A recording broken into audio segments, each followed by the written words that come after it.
आज हिंदी कहानी सीरीज में मुंशी प्रेमचंद की प्रसिद्ध कहानी स्त्री और पुरुष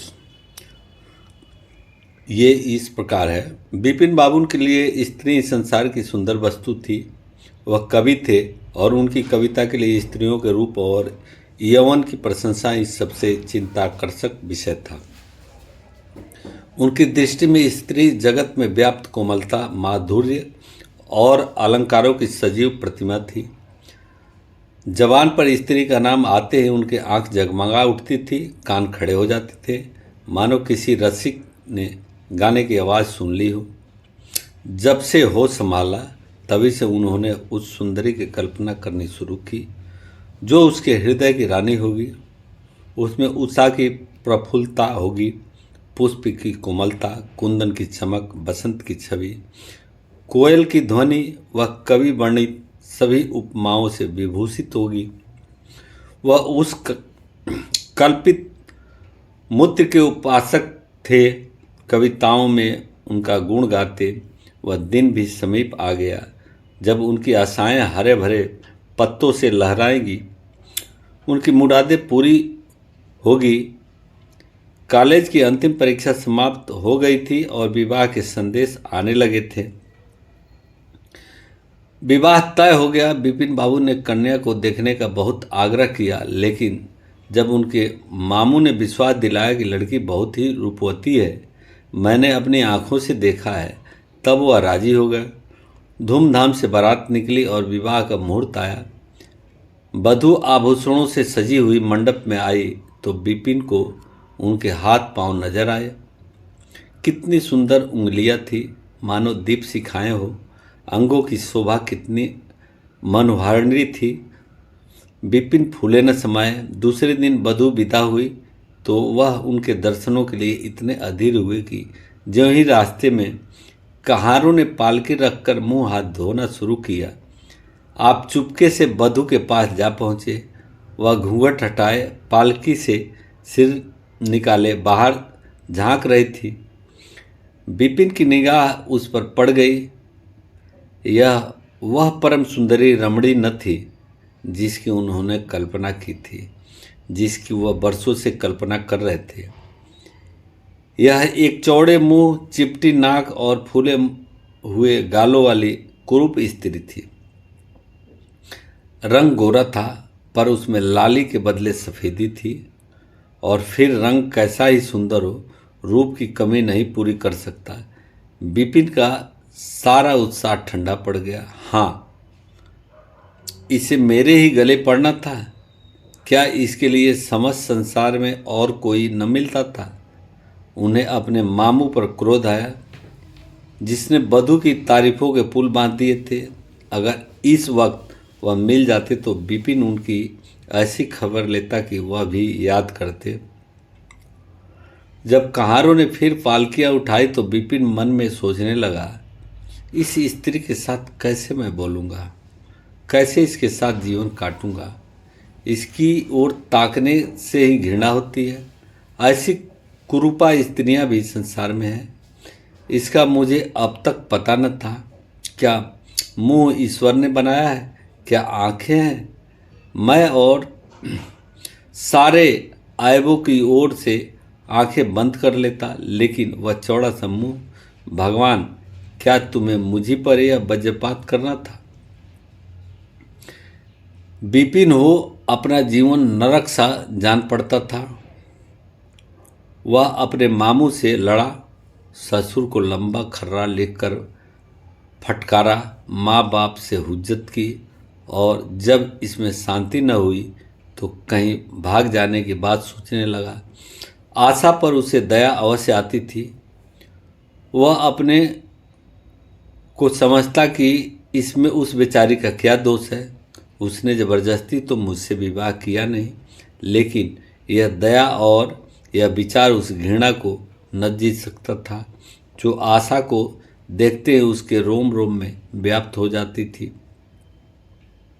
आशा अपने अच्छे से अच्छे कपड़े पहनती, तरह तरह के बाल संवारती, घंटों आईने के सामने खड़ी होकर अपना श्रृंगार करती, लेकिन बिपिन को यह सुतुर मगज से मालूम होते वह दिल से चाहती थी कि उन्हें प्रसन्न करूं, उनकी सेवा करने के लिए अवसर खोजा करती थी, लेकिन विपिन उससे भागा भागा फिरता था।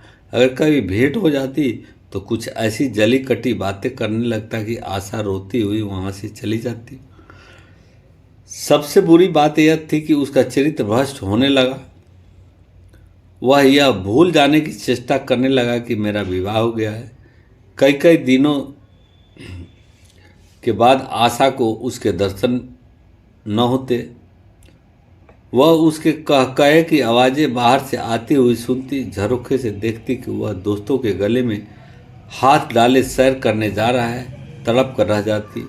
एक दिन खाना बनाते समय उसने कहा, अब तो आपके दर्शन ही नहीं होते, मेरे कारण घर छोड़ दीजिएगा क्या? विपिन ने मुंह फेर कर कहा, घर ही पर तो रहता हूँ, आजकल जरा नौकरी की तलाश है, इसलिए दौड़ धूप ज़्यादा करनी पड़ती है। आशा, किसी डॉक्टर से मेरी सूरत क्यों नहीं बनवा देते? सुनती हूँ आजकल सूरत बनवाने वाले डॉक्टर पैदा हुए हैं। विपिन, क्यों नाहक चिढ़ती हो? यहाँ तुम्हें किसने बुलाया था? आशा, आखिर इस मर्ज की दवा कौन करेगा? विपिन, इस मर्ज की दवा नहीं है, जो काम ईश्वर ने करते बना उसे आदमी क्या बना सकता है? आशा, यह तो तुम ही सोचो कि ईश्वर की भूल के लिए मुझे दंड दे रहे हो। संसार में कौन ऐसा आदमी है जिसे अच्छी सूरत बुरी लगती हो? कि तुमने किसी मर्द को केवल रूपहीन होने के कारण कुंवारा रहने देखा है? रूपहीन लड़कियां भी माँ बाप के घर नहीं बैठी रहती, किसी न किसी तरह उनका निर्वाह हो ही जाता है। उनका पति उन पर प्राण दे देता हो, लेकिन दूध की मक्खी नहीं समझता। विपिन, डॉक्टर ने भी वही कहा है। मुझे इसका खेद है कि मेरे हाथों तुम्हें कष्ट पहुंचा, पर क्षमा करना। कभी कभी बैठे बैठे मेरा दिल डूब जाता है, मूर्छा सी आ जाती है। यह कहते कहते एकाएक वह कांप उठे, सारी देह में सनसनी सी दौड़ गई, मूर्छित होकर चारपाई पर गिर पड़े और हाथ पैर पटकने लगे। मुंह से पिचकुर निकलने लगा, सारी देह पसीने से तर हो गई। आशा का सारा रोग हवा हो गया। वह महीनों से बिस्तर न छोड़ सकी थी, पर इस समय उसके शिथिल अंगों में विचित्र स्फूर्ति दौड़ गई। उसने तेजी से उठकर विपिन को अच्छी तरह लिटा दिया और उनके मुख पर पानी के छींटे देने लगी। महरी भी दौड़ आई और पंखा झलने लगी, पर भी विपिन ने आंखें न खोली। संध्या होते होते उनका मुंह टेढ़ा हो गया और बायां अंग शून्य पड़ गया। हिलना तो दूर रहा, मुंह से बात निकालना भी मुश्किल हो गया। यह मूर्छा न थी, फालिस था। फालिस में भयंकर रोग में रोगी की सेवा करना आसान काम नहीं है। उस पर आशा महीनों से बीमार थी, लेकिन उस रोग के सामने वह अपना रोग भूल गई। 15 दिनों तक विपिन की हालत बहुत नाजुक रही। आशा दिन के दिन और रात के रात उनके पास बैठी रहती, उनके लिए पथ्य बनाना, उन्हें गोद में संभाल कर दवा पिलाना, उनके जरा जरा से इशारों को समझना उसी जैसी धैर्यशाली स्त्री का काम था। अपना सिर दर्द से फटा करता, ज्वर से देह तपा करती, पर इसकी ओर जरा भी परवाह न थी। 15 दिनों बाद विपिन की हालत कुछ संभली। उनका दाहिना पैर तो लूज पड़ गया, पर तोतली भाषा में कुछ बोलने लगे थे। सबसे बुरी गत उनके सुंदर मुख की हुई। वह इतना टेढ़ा हो गया था जैसे कोई रबर के खिलौने को खींचकर बढ़ा दे। बैटरी की मदद से जरा देर के लिए बैठे या खड़ा हो जाते थे, लेकिन चलने फिरने की ताकत न थी। एक दिन लेटे लेटे उन्हें ख्याल आया, आईना उठाकर अपना मुंह देखने लगे। ऐसा कुरूप आदमी उन्होंने कभी न देखा था। आहिस्ता से बोले, आशा, ईश्वर ने मुझे गुरूर की सज़ा दे दी। वास्तव में मुझे यह उसी बुराई का बदला मिला है जो मैंने तुम्हारे साथ की। अब तुम अगर मेरा मुंह देखकर घृणा से मुंह फेर लो तो मुझसे उस दुर्व्यवहार का बदला लो जो मैंने तुम्हारे साथ किए हैं। आशा ने पति की ओर कोमल भाव से देखकर कहा, मैं तो आपको अब भी उसी निगाह से देखती हूँ, मुझे तो आप में कोई अंतर नहीं दिखाई देता। विपिन, वाह, बंदर सा मुंह हो गया है। तुम कहती हो कि अंतर नहीं है, मैं तो अब भी कभी बाहर न निकलूँगा। ईश्वर ने मुझे सचमुच दंड दिया है। बहुत यत्न किए गए पर विपिन का मुंह सीधा न हुआ। मुख का बायां भाग इतना टेढ़ा हो गया कि चेहरा देखकर डर मालूम होता था। हाँ, पैरों में इतनी शक्ति आ गई कि अब वह चलने फिरने लगे। आशा ने पति की बीमारी में देवी की मनौती की। आज उसी की पूजा का उत्सव था। मोहल्ले की स्त्रियां बनाव श्रृंगार किए जमा थी। गाना बजाना हो रहा था। एक सहेली ने पूछा, क्यों आशा, आप? आशा ने गंभीर होकर कहा, मुझे तो पहले से कहीं मुंह जरा अच्छा ही लगता है। चलो बातें बनाती हो। नहीं बहन, सच कहती हूँ, रूप के बदले मुझे उनकी आत्मा मिल गई जो रूप से कहीं बढ़कर है। विपिन कमरे में बैठे हुए थे। कई मित्र जमा थे। ताश हो रहा था। कमरे में एक खिड़की थी जो आंगन में खुलती थी।